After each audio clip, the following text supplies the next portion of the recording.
po si Mr. George A. Caday.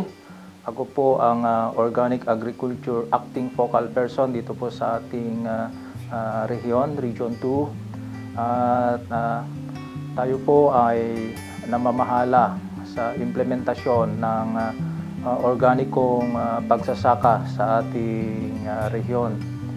To which isa po dito sa mga programa na ating binibigyan na tuon pansin ngayon po ay ang sinasabi nating Farm and Fisheries Clustering and Consolidation Program, na ito ang isa sa mga modalities upang maitaguyod natin at matulungan natin ang ating mga magsasaka yung sinasabi nating complete value chain sa kanilang from production to marketing.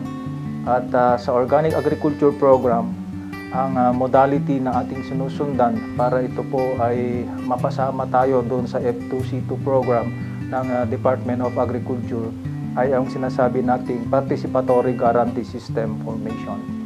Ang Participatory Guarantee System Formation, ito po ay binubuo natin yung ating mga maliliit na organic farmers upang sa ganon ay makabuo po sila ng isang cluster.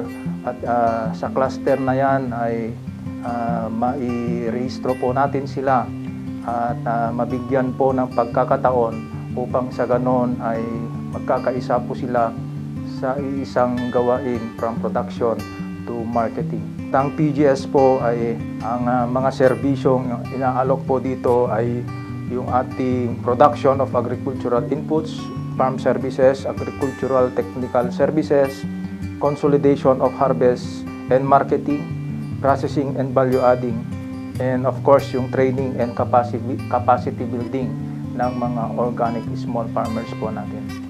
Ako si Ronel M. Asio, ang Acting Operations Manager ng Vizcaya Press Organic Advocates Incorporated.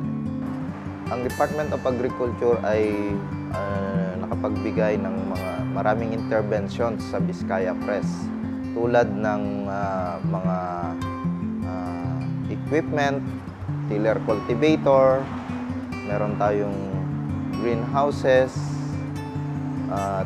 seeds, at meron pang mga marketing equipment tulad ng crates, weighing scale na aming ginagamit sa aming marketing activities sa Vizcaya Press. Meron din kaming nakuhang kadiwa truck sa pamamagitan ng Department of Agriculture through the AMAD, na siya ngayon yung aming logistic para makuha yung mga produkto ng aming mga farmer members from the farm to the consolidation area hanggang sa market. Sa kasalukuyan, ang ating market ay meron tayong retail shop dito sa Organic Trading Post sa Nueva Vizcaya. At meron din tayong mga institutional buyers na kausap tulad ng Men's Philam Corporation, Healthy Option, at mga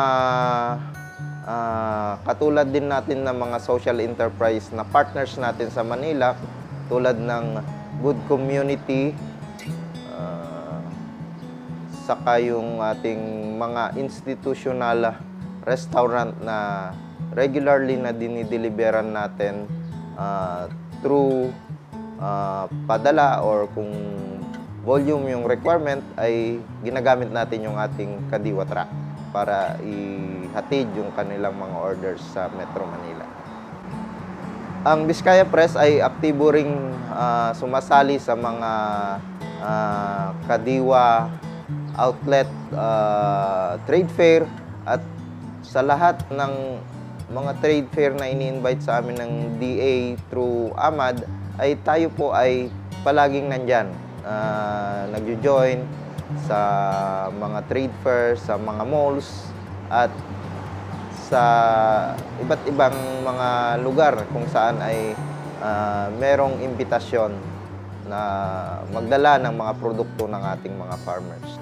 Ang Vizcaya Press din ay naging beneficiary ng F2C2 sa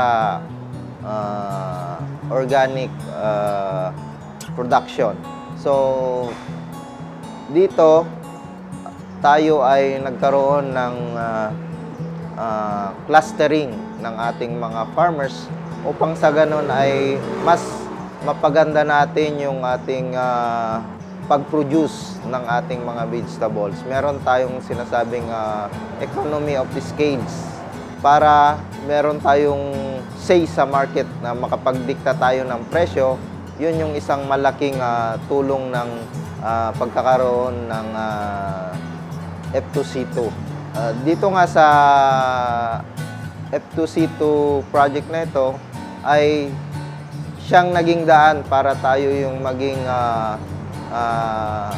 beneficiary rin sa Organic Agriculture Livelihood Program na mas lalo pang makatulong sa organisasyon at sa mga miyembrong farmers para mas mapalawak at mas maparami ang produksyon ng organic vegetables dito sa Nueva Vizcaya. Sa ngalan ng Vizcaya Press Organic Advocates Incorporated at ng aming mga farmer member, kami po ay lubos na nagpapasalamat sa Department of Agriculture through sa ating Director Narciso Idilio, sa ating Secretary ng Agrikultura, ang ating mahal na Pangulong Bongbong Marcos. Salamat po sa mga tulong ninyo sa mga tulad naming mga magsasaka.